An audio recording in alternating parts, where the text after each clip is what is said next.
بسم الله الرحمن الرحيم والنازعات غرقا والناشطات نشطا والسابحات سبحا فالسابقات سبقا فالمدبرات أمرا يوم ترجف الراجفة تتبعها الرادفة قلوب يومئذ واجفة أبصارها خاشعة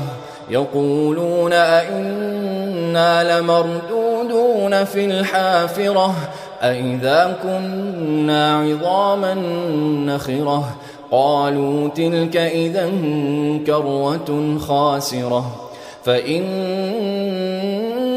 هي زجرة واحدة فإذا هم بالساهرة هل أتاك حديث موسى إذ ناداه ربه بالوادي المقدس طوى اذهب إلى فرعون إنه طغى فقل هل لك إلى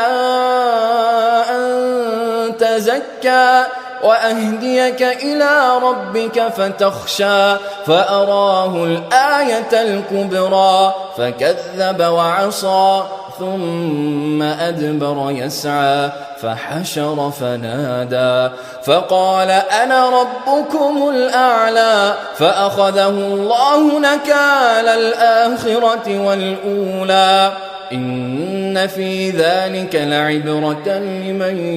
يخشى أأنتم أشد خلقا أم السماء بناها رفع سمكها فسواها وأغطش ليلها وأخرج ضحاها والأرض بعد ذلك دحاها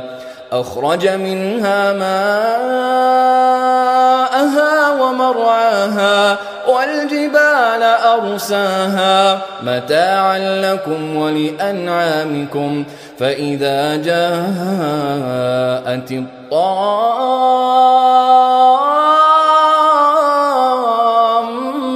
الكبرى يوم يتذكر الإنسان ما سعى وبرزت الجحيم لمن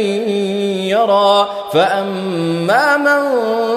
طغى وآثر الحياة الدنيا فإن الجحيم هي المأوى وأما من خاف مقام ربه ونهى النفس عن الهوى فإن الجنة هي المأوى يسألونك عن الساعة أيان مرساها فيم أنت من ذكراها إلى ربك منتهاها إنما أنت منذر من